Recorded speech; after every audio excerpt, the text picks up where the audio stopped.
Hey tankers, and welcome back to World of Tanks with PR154.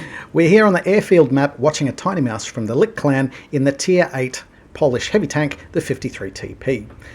Now this is aTinyMouse's 6th game in this tank. The tank is still stock. It's got the stock 105mm gun, it's got the stock turret, and as we can see it is a incredibly sort of boxy thing, very flat at the front, very pennable at the front. Anything with at least 200mm of penetration would just go straight through that. Although the other facings are usually pretty bouncy, although the hull is not too much to write home about either. The main gun, the 105mm gun, has 192mm of penetration on it, but he can change that up to the premium rounds for 225mm of penetration. Under normal circumstances, that's probably just enough to cut it in tier 8. So he's probably defaulted to the gold rounds for the initial play because he doesn't quite know what's going to come around this corner, and when he's only got 192mm of base penetration to start with, loading the gold was probably a reasonable choice for being a stock tank. He's backed up here by the Turtle 1, who's pushed forward and found the T26E4, and the T26E4 appears to be backed up by a T34 and a Lerva as well. So we don't want to push that too hard. This is only 2 tanks versus 3, one of which happens to be a stock tank. We can see that the further aTinyMouse pushes around, that the further he gets away from having any sort of supporting fire. We've got the Nameless back here, but the enemy realistically has to get around to J5 before that Nameless can get its gun into the fight.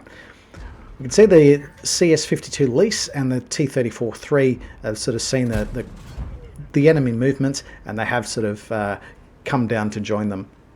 And probably just in time too. That enemy Progetto 46 was in a position where it might be able to just jump off the hill and start pouring a lot of flanking fire into aTinyMouse or the Turtle 1. The T34 has done just that. And now that Turtle 1 is in a rather hopeless 4v1 engagement, although aTinyMouse has been able to get a shot into the M46KR.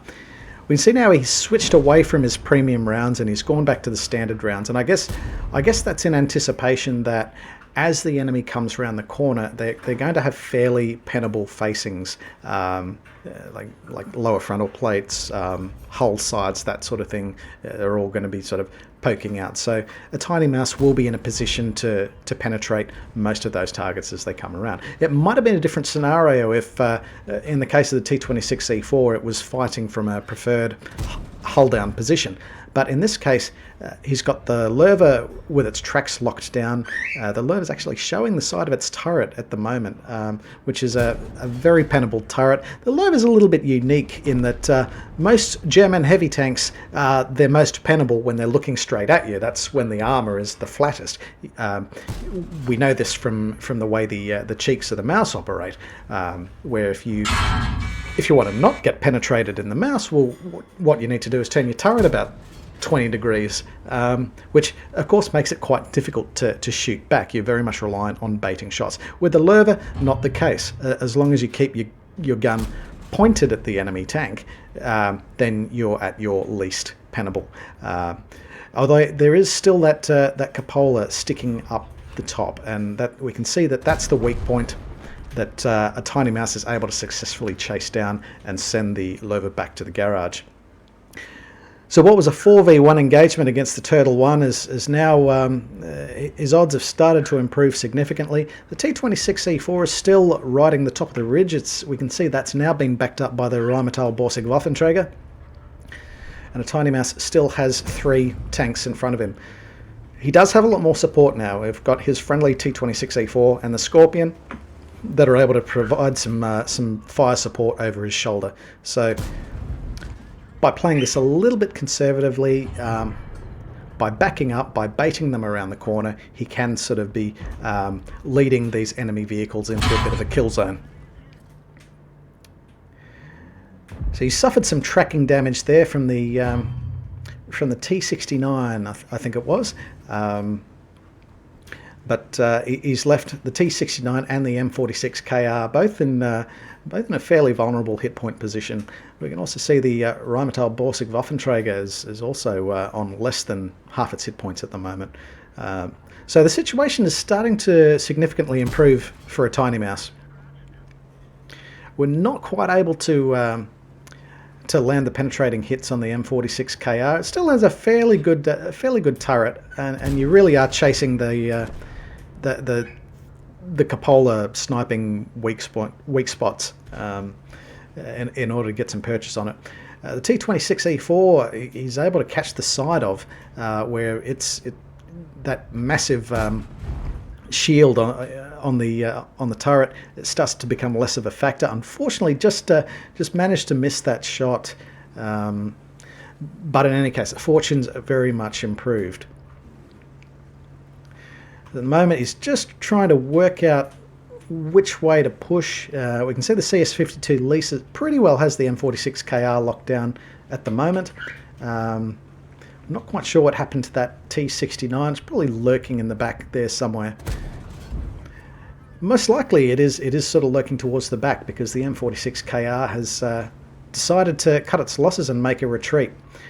It's probably worth noting at this point that aTinyMouse has been able to make some progress with some missions. We can see this count is going up. So he's currently doing the HT-7 mission for the T55A. There's primary conditions there. He needs to be involved in the capture or defense of the enemy base, or sort of successfully defend his own base and win. They're the main primary conditions, probably the most difficult ones to achieve with this particular mission. But he also has to rack up 3,000 hit points of damage, which he's almost able to do. And for the honours condition, he needs to destroy 3 enemy vehicles, which, while we had the interface up there, he's also shut down the enemy T26E4 that was on top of the ridge and had taken out another tank earlier in the game. So he's in a really good position here to actually come away with what's quite a difficult T55A personal campaign mission with just 6 games in with a stock 53 TP. Rolling up the hill, we can see the Basante C45 is looking pretty unhealthy. Will this be his 3rd kill of the game to satisfy the honours condition? Not quite. The Basante C45 manages to slink away into some cover. It's potentially going to be a dangerous move to sort of poke the top and may end up attracting a bit of gunfire. So we decided, no, we're not going to do that today. But let's not forget that T69 was in fairly bad shape. The M46KR were in fairly bad shape. So maybe these might be candidates for aTinyMouse to be able to get his 3rd kill and satisfy the honours condition. Coming around, hasn't been spotted yet. Hasn't spotted any enemy vehicles. No, he's found the T26E5. So he's not going to be able to one-shot this one, but he can certainly turn it into one with 150 hit points left on the T26E5, and that's going to satisfy the damage condition. Is he going to satisfy the honours condition? Yes, he is. Which now leaves him with 2 choices. He can either go for a successful defense of his own cap, or he can try for a successful cap of the enemy's cap. Shutting down the T69 for his 4th kill of the game. Things are looking up for aTinyMouse. We can see the enemy vehicle have been able to knock out all the friendlies around the base. So this is going to be a very difficult choice. There's potentially an opportunity here for him to sort of successfully defend the base, and he won't be. Sometimes that's the easier play because you're not really dependent on the clock. You're not really dependent on what your friendly team does when you're trying to cap the enemy base. For example, if you really wanted to cap the enemy base and you really needed that completion condition, well, that gives your team a minute and a half to basically hunt down and kill all the enemy vehicles. So it can often be some very lucky circumstances that you enable that you're able to knock over HT-7. I recall I tried multiple times to complete this mission, at least 3 or 4 times there, where all the things were right, and I just had my fingers crossed, hoping just please don't kill everything before I have a chance to cap out. And you see people popping up in the chat every now and then just saying, no, please don't kill all, I really need to cap this out for a mission.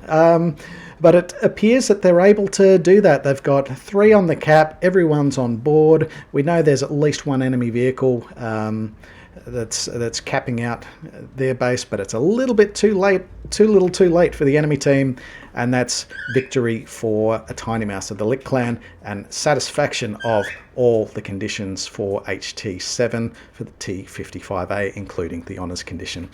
Let's take a look at those results. So that's a well-deserved but surprising Ace Mastery badge there in the 53 TP. That's a Tier 8 Polish heavy tank. He's also come away here with the Steel Wall Medal, where he's received the most bouncing hits from anyone else on the team. That goes hand in hand, of course, with the Shellproof Medal, where he's blocked more than his hit points in damage, with over 1,700 hit points blocked. He's also come away with the Duelist Medal for destroying at least 2 enemy vehicles that have caused damage to him. He's come away with the Fighter Medal as well, which he has received for sending at least 4 enemy tanks back to the garage, and that has also helped him meet that honours completion condition for HT-7 for the T55A, and of course the Fire for Effect Medal for doing at least his hit points in damage, which he's done incredibly well just using the stock gun, the stock 105mm gun with 195mm of penetration down at Tier 8, and in doing so he's caused over 3,300 hit points in damage, nearly 3,400, and that's been enough to satisfy one of the primary conditions of HT-7. Of course, he is also assisted in the cap out of the enemy base, and that has helped him knock over this particular mission. This is it's not the easiest mission to get, because often you really don't have control over the outcomes. So very happy to see that come through so easily for aTinyMouse of the Lick Clan. And if you'd like to see one of your replays featured on World of Tanks with PR154, please give us a shout over Discord or one of the links below, and we'll do our best to sort you out. In the meantime, take care out there.